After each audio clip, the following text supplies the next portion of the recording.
Hello student, 3.3 news analysis वर्तमानपत्रातील विविध बातम्या हे आपण आज अभ्यासणार आहोत. मागील पाठामध्ये आपण द वेलकम युनिट 3.2 हे अभ्यासलं. नाट्यछटा होती मुलांना ती, पण आजच्या या पाठामध्ये आपण वर्तमानपत्रातील बातम्या ज्या असतात त्याविषयी माहिती जाणून घेणार आहोत. विविध प्रकारच्या बातम्या आपण वाचत असतो. 3.3 न्यूज ॲनालिसिस त्याच्यामध्ये काही पार्ट आहेत. Close shoes not allowed in examination hall. और न्यूज ॲनालिसिसमध्ये Ritika takes a break from acting most dangerous time in history. तत्पूर्वी आपण थोडं वर्तमानपत्रातील बातम्यांचे प्रकार अनुभवूया. न्यूज ॲनालिसिस म्हणजे काय, तर बातम्यांचं वर्गीकरण.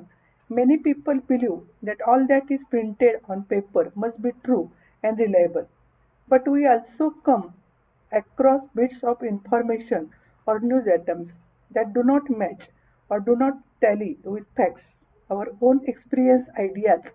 It is necessary to think well and carefully about what we read or hear before we form our opinion.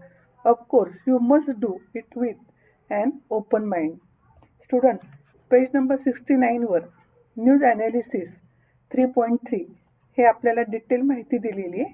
आपण ते आधी वाचूया, अभ्यासूया. तुम्ही ते पण लक्षपूर्वक ऐका. Student, do you read newspapers every day?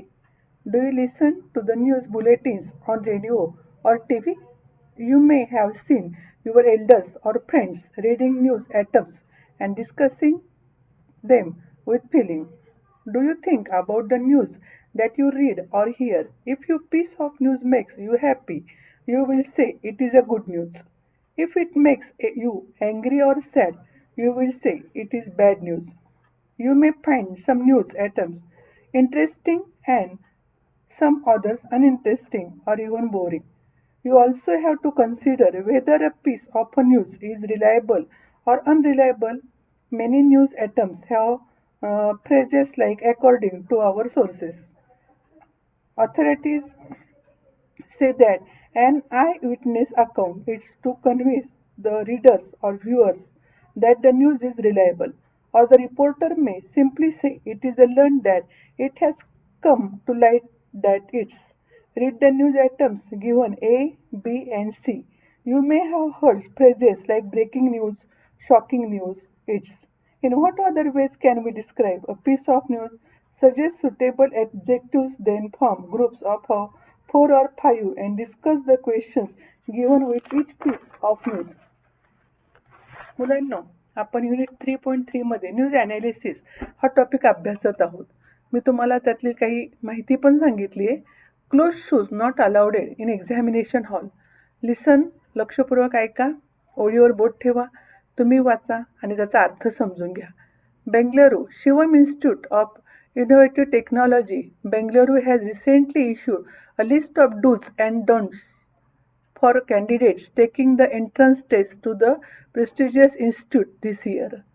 The candidates will not be allowed to enter the examination hall wearing closed shoes, boots, even socks. Other items which will not be allowed inside include mobile phones, microphones, earplugs, calculators, and other electronic gadgets.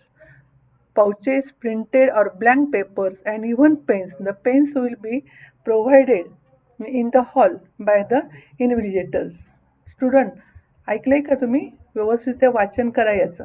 आणि याच उतार्याचं आता ही एक जी बातमी आहे तिच्याविषयी आपण थोडंसं आता मराठीमध्ये त्याचा आपण अनुवाद बघूया, की तुम्हालाही लक्षात येईल की नेमकं कशा प्रकारे आपल्याला ह्या माहिती वर्तमानपत्रातील बातम्यांविषयी माहिती कळू शकते. मुळातच वर्तमानपत्रातील बातमी जी असते ती कशाशी रिलेटेड आहे हे आपल्यालाही कळतं. मग ABC हे प्रकार दिलेले पुस्तकामध्ये. मग पहिल्याचा अर्थ काय होतो? परीक्षागृहामध्ये बंद बुटांना मनाई. बेंगळुरू येथील शिवम इन्स्टिट्यूट ऑफ इनोव्हेटिव्ह टेक्नॉलॉजीने नुकतीच त्यांच्या प्रतिष्ठित संस्थेच्या प्रवेश परीक्षेला यावर्षी बसणाऱ्या विद्यार्थ्यांसाठी उमेदवारांसाठी एक वर्तन नियमावली प्रसारित सादर केली आहे. उमेदवारांना परीक्षागृहाच्या आतमध्ये शूज, बंद बूट व मोजे घालून येण्याची परवानगी दिली जाणार नाही. या व्यतिरिक्त मोबाईल फोन, भ्रमणध्वनी, मायक्रोफोन्स, इयर प्लग्स, कॅल्क्युलेटर्स आणि इतर इलेक्ट्रॉनिक्स तांत्रिक उपकरणे, पाउचेस, छापील किंवा कोरे कागद आणि पेन लेखण्यात देखील आत नेता येणार नाहीत. परीक्षागृहात गेल्यावर पर्यवेक्षकांकडून लेखण्या पुरवण्यात येतील. आता प्रेस्टिजियस म्हणजे काय? प्रतिष्ठित किंवा प्रतिष्ठा वाढवणारा विषय. इन्स्टिट्यूट म्हणजे संस्था आणि इन्व्हिजिलियर म्हणजेच पर्यवेक्षक. आता मुलांनो, मी तुम्हाला ए मध्ये काही इंग्रजीमधून उत्तर वाचून दाखवला आणि त्याचा मराठीमध्ये अर्थ दाखवला. मुलांनो, उत्तरात संपल्यानंतर थोडासा मध्ये गॅप आहे बरं का. लगेच तो पाठ संपलेला आहे असं समजू नका. थोडंसं वरती क्लिक करा म्हणजे तुम्हाला बी हा उत्तारा पुन्हा अभ्यासता येईल. कारण बी मध्ये सुद्धा आपल्याला पुन्हा नवीन प्रकार अनुभवायचा आहे. त्याच्यामध्ये नाव आहे Ritika takes a break from acting. Mumbai September 9. हा दुसरा उत्तर आहे मुलांनो. Famous actress Ritika who is believed to be the most highly paid star in Bollywood is all set to break the hearts of her fans in an informal break the hearts of her fans, and in an informal chat with the journalist she revealed that she will not sign any more films after completing the big budget movie, and next month she refused to give any reasons for her decision. However, sources close to her reveal that now she wants to make a career in politics. Ritika takes break from acting याचा आता तुम्हाला मी खालच्या साईडला मराठीमध्ये अनुवाद दिलेला आहे. थोडंसं वरती क्लिक करा. तो बी हा उतारा येतोय म्हणजे पेपरमधील बी ही एक ऍड आहे. आता रितिकाने घेतली अभिनयातून निवृत्ती. 9 सप्टेंबर मुंबई. बॉलिवूडमधील सर्वाधिक मोबदला घेणारी तारका असे जिच्याबद्दल बोलले जाते ती प्रसिद्ध अभिनेत्री रितिका आता आपल्या चाहत्यांचा हृदयभंग करण्याच्या तयारीत आहे. पुढील महिन्यात अँड हा बिग बजेट चित्रपट पूर्ण केल्यानंतर आपण आणखी कोणतेही नवीन चित्रपट स्वीकारणार नाही असे पत्रकारांशी अनौपचारिक गप्पा मारताना तिने जाहीर केले. या निर्णयामागील कोणतेही कारण देण्यास तिने नकार दिला. मात्र तिच्या नजीकच्या सूत्रांकडून असे समजते की आता तिला राजकारणामध्ये सक्रिय होण्याची इच्छा आहे. आता त्यातले काही शब्द बघा. आता ही बातमी कशाशी रिलेटेड आहे? आपण मगाशी शूटची बातमी ऐकली, ती परीक्षेच्या संदर्भात आहे. ही रितिकाच्या अभिनयाच्या बाबतीत आहे. तिला आता काय करायचं हे दिले म्हणजे या बातमीतून आपल्याला न्यूज ॲनालिसिस करायचे की त्याचं नेमकं त्या बातम्यामधून काय मिळते आपल्याला अनुभवायला. इन्फॉर्मल म्हणजे आता शब्द बघा. इन्फॉर्मल म्हणजे अनौपचारिक. जर्नलिस्ट म्हणजे वृत्तपत्रकार. रिव्हील म्हणजे प्रगट करणे, उघड करणे किंवा स्पष्ट करणे, जाहीर करणे. बघा आता हे संपल्यानंतर आपला सी हा भाग बघायचा. आपण ए बघितला. परीक्षागृहात काही नेण्यास सक्त मनाई किंवा बंद बूट वगैरे. तसंच आता बी मध्ये दिले रितिकाने घेतली अभिनयातून निवृत्ती. आणि सी मध्ये आता आपल्याला नवीन प्रकार शिकायचा आहे. Most dangerous time in history. London. The famous physics professor Stephen Hawking has warned that mankind is facing the most dangerous time in its history today. He said that the world today is facing huge challenges like climate change, overpopulation, epidemic disease. We have the technology to destroy the planet on which we live and have not yet developed the ability to escape it. Perhaps in a few hundred years from now, we will have built colonies amid the stars, but right now we have only one planet and we need to work together to protect it. Hawking wrote recently in the guardian newspapers. बघा मुलांनो, C मध्ये सुद्धा आपल्याला नवीन माहिती मिळाली आहे. इतिहासातील महाभयंकर काळ.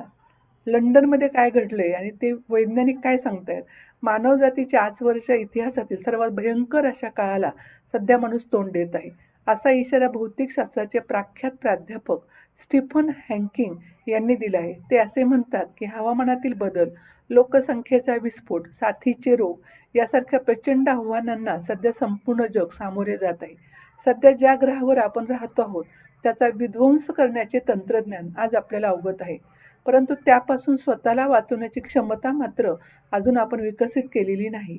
आजपासून काही शेकडो वर्षानंतर कदाचित आपण ताऱ्यावर वसाहती निर्माण केलेल्या असतील. पण आजच्या घडीला आपल्याजवळ पृथ्वी हा एकच ग्रह आहे. त्याचे रक्षण करण्यासाठी आपण एकत्र येऊन काम करण्याची गरज आहे. असे गार्डियन या वर्तमानपत्रामध्ये हॉकिंग यांनी नुकतेच लिहिले आहे.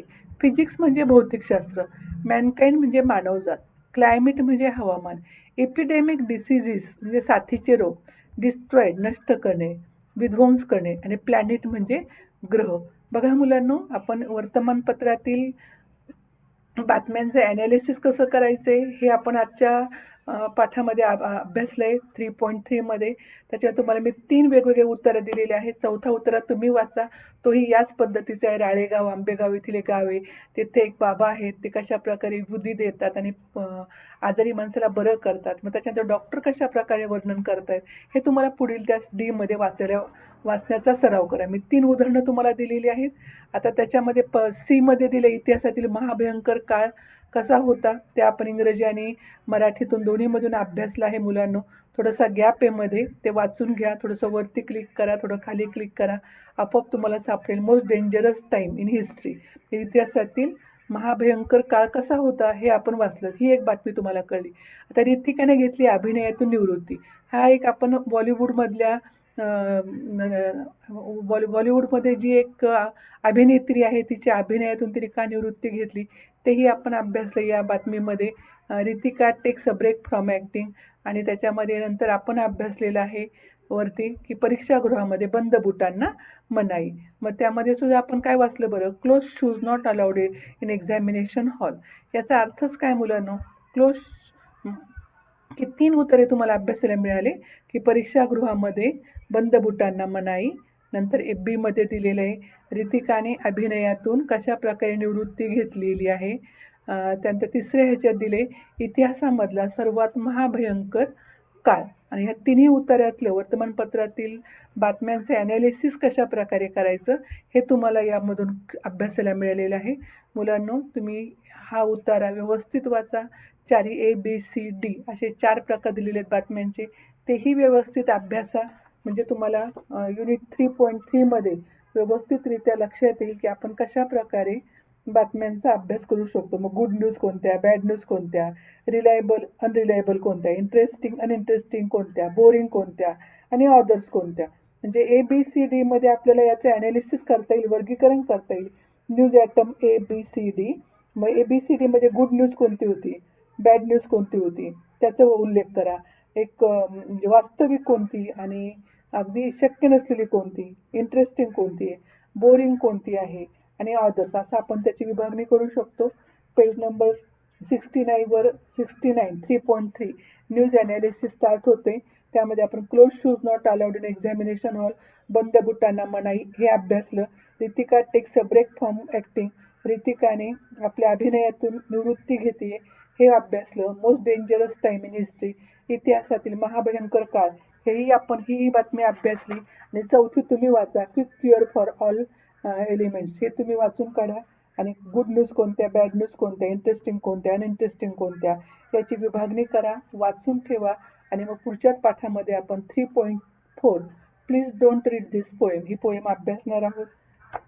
Have a good day student. छानपैकी राहा, घरी राहा पण सुरक्षित राहा. आपला अभ्यास चालू ठेवा. लवकरच आपण एकमेकांना भेटण्याचा प्रयत्न करणार आहोत. तुमच्याशिवाय वर्गात शिकवणं नसणं आणि ऑनलाईन अभ्यास करणं हाही आपला एक खूप महत्त्वाचा टॉपिक झालेला आहे. तरीसुद्धा तुमचं सहकार्य, तुम्ही लक्षपूर्वक ऐकत आहात. बऱ्याच मुलांचे उत्तमरित्या कमेंट्स येतात, अभ्यास करून दाखवत आहेत. वाचणारे वाचतात, न वाचणारे कंटाळा करतात. पण याच्यातूनही आपण आपल्या स्वतःला कसं प्रूव्ह करायचं हे तुम्ही ठरवा मुलांनो. वाचाल तर वाचाल, हो की नाही. म्हणजे वाचन केलं तरच आपण चांगल्या प्रकारे ज्ञान संपादन करू शकतो. घरी जरी असला तरी न कंटाळता वाचनाचा सराव ठेवा. आपोआपच तुमचा शब्दसंग्रह जर वाढला तर तुमचं वाचनही चांगलं होऊ शकतं. म्हणूनच मुलांना तुम्हाला मी मुद्दाम हा न्यूज ॲनालिसिसचा भाग अगदी स्पष्टीकरणात्मक कथन केलेलं आहे. पुढच्या भागामध्ये आपण कविता अभ्यासणार आहोत. धन्यवाद, धन्यवाद, धन्यवाद.